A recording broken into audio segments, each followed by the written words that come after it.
चल यार, माशाल्लाह तुमने जिस हिसाब से बताया है तो इंटरव्यू तो माशाल्लाह अच्छा हुआ बेटे का तुम्हारे। और अल्लाह ने चाहा तो हो जाएगा, सब ठीक ठाक हो जाएगा। मुझे बताना फिर आगे क्या रहा सिलसिला, ठीक है ना। चलो ओके, खुदाफिज़ यार। हाँ, वो असल में मेरा दोस्त है, उसके बेटे का इंटरव्यू था, तो उस सिलसिले में वो बता रहा था। इंटरव्यू के सिलसिले में देखो, एक बड़ा अजीब वाक़या मुझे याद आ रहा है। अ, वक्त का पहिया बड़ा बेरहम होता है, और बाज़ औक़ात इंसान सोचता कुछ है, होता कुछ है, और अल्लाह ताला इस दुनिया में बहुत सारी चीज़ें दिखा देता है। वक्त का पहिया ऐसा घूमता है कि वो माजी जो है वो हाल बन जाता है, और चीज़ें पलट के जो है वो सामने आ जाती हैं। तो इसी सिलसिले में एक स्टोरी है, वो मैं बता रहा हूँ स्टोरी के अंदाज में। सर, ये राहम का सीवी है। शकील साहब ने एक फ़ाइल मेरी तरफ बढ़ाई, मैं ऑफिस में बैठा हुआ था। आईटी डिपार्टमेंट के लिए कैंडिडेट मौजूद रहेगा। ठीक है, ऐसा करो, तुम उसे अंदर भेज दो। थोड़ी देर बाद राहम अंदर दाखिल हुआ। उसने सलाम किया। मैंने उसकी आंखों में देखा और उससे कुर्सी पर बैठने का इशारा किया। वो शुक्रिया अदा करते हुए कुर्सी पर बैठ गया। चंद रस्मी सवालात के बाद मैंने उसकी फ़ाइल खोली और सीवी से गुजरते हुए फादर नेम के आगे नोमान सिद्दीकी लिखा देख के मैं रुक सा गया। कौन नोमान सिद्दीकी? मैं सोचने लगा। तुम्हारे फादर का नाम नोमान सिद्दीकी है? जी सर, राहम ने जवाब दिया। वो फार्मा इंडस्ट्री की जानी पहचानी शख्सियत थे। मैं अपनी कुर्सी पे सीधे होके अलर्ट होके बैठ गया। जहन ने एक फिल्म की तरह तमाम मनाजिर मेरे सामने ला के रख दिए।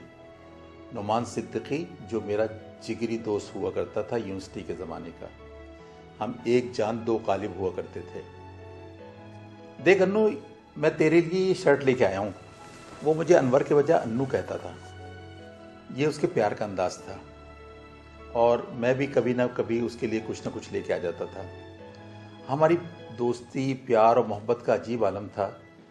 हम एक ही प्लेट में दो चमचों के साथ बिरयानी, हलीम और चाट वगैरह खाया करते थे। कभी वो क्लास मिस करता तो मैं चुपके से उसकी अटेंडेंस लगा देता। दोस्त मजाक ही मजाक में कहते थे, भाई तुम लोग ऐसा नहीं करना कि शादी के लिए भी एक ही लड़की पसंद कर लेना। फिर यूनिस से फारिग होने के बाद मुझे एक अच्छी इंटरनेशनल कंपनी में जॉब मिल गई। मेरी अनथक मेहनत, ईमानदारी, लगन से मैंने अपने गोरे बास के दिल में जगह बना ली, और 12 महीने की सख्त जद्दोजहद के बाद अपने दोस्त नोमान सिद्दीकी को भी उसी कंपनी में जॉब दिलवा दी। आसमानी दुनिया ने एक अजीब मंजर देखा इसके बाद।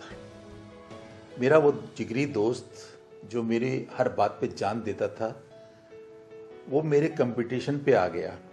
हर मामले में वो मेरे प्रोजेक्ट में नुक्स निकालने लगा। मेरे रास्ते में रुकावटें खड़ी करनी शुरू कर दी, और हत्ता कि उसने गोरे बास के कान भी भरना शुरू कर दिए। तुम लोगों को पता है, गोरों का तो आलम ये होता है कि वो सिर्फ काम देखते हैं, लिहाजा उसका कान भरना कोई काम ना आया। लेकिन चंद दिनों बाद वो गोरा चला गया तो उसकी जगह अरब आ गया, और मेरे खिलाफ साजिशें तेज होती चली गईं। मैंने आंखों ही आंखों में अपने दोस्त नोमान से शिकायत करी, और जब सब्र का पैमाना लबरेज हो गया तो मैंने एहतिजाज किया, मगर वो हर बात से मुकरता चला गया। फिर चंद दिनों बाद मेरे नए बॉस ने मेरा ट्रांसफ़र दूसरे डिपार्टमेंट में कर दिया।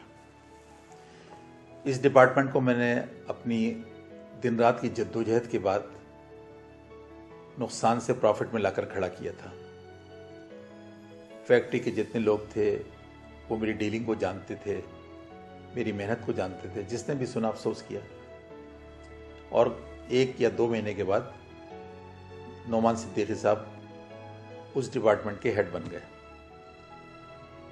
मैंने अपने नए डिपार्टमेंट पे मेहनत करना शुरू कर दी, मगर फिर तमाशा देखने वालों ने देखा कि मुझे बगैर किसी वजह के नौकरी से टर्मिनेट कर दिया गया।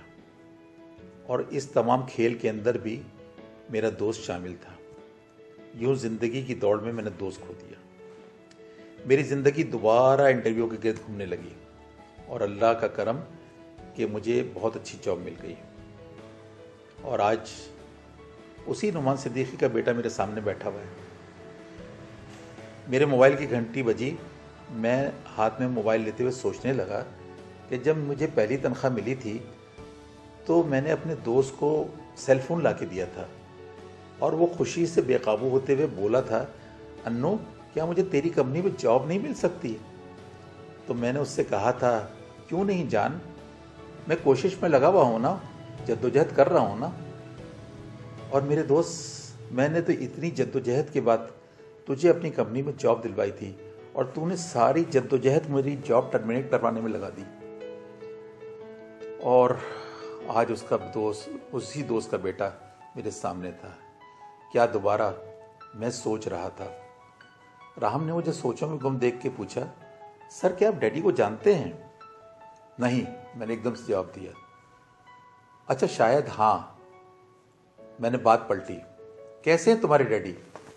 सर वो तो अरसे दराज से बीमार हैं, अल्जीमर का शिकार हैं, उनको डेमेंशिया भी हो गया है, किसी को पहचानते नहीं, बस बेड पे पड़े रहते हैं।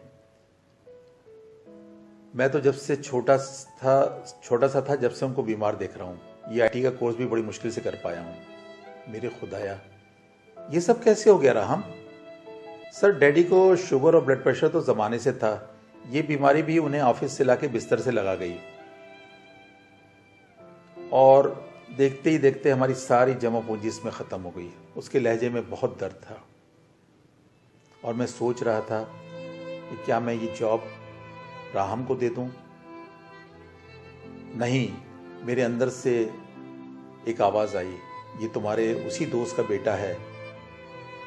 और फिर मेरे ज़मीर में, दिमाग में, दिल में जंग शुरू हो गई। कुछ ना सोचो, नुमान सिद्दीकी तुम्हारा दोस्त था, ये उसका बेटा है और ये ज़रूरतमंद है, फिर डिज़र्व करता है ये जॉब को। मैं सोच रहा था, क्या तुमने ये बात नहीं सुनी है कि रात को सोने से कबल सबको माफ़ करके सोना चाहिए? फिर सूरह आले इमरान की आयत नंबर 134 क्या कहती है? सर क्या मेरा इंटरव्यू मुकम्मल हो गया है? राहम ने मुझे सोचों में गुम देखकर पूछा। अच्छा ऐसा करो, तुम जाओ, हम तुम्हें इन्फॉर्म कर देंगे। और अब मैं सोच रहा हूं कि क्या मैं ये जॉब राहम को दे दूं या फिर मैं आप सबसे सवाल कर रहा हूं, बराए मेहरबानी मेरी रहनुमाई फरमाइए। क्या मैं ये जॉब नुमान सिद्दीकी के बेटे राहम को दे दूं या फिर कोई दूसरी फाइल मंगा के देखूं कि उसमें कोई नुमान सिद्दीकी का बेटा तो नहीं? अगर आपको ये हमारी वीडियो अच्छी लगी तो इसे लाइक करें, सब्सक्राइब करें और शेयर करें। Thank you.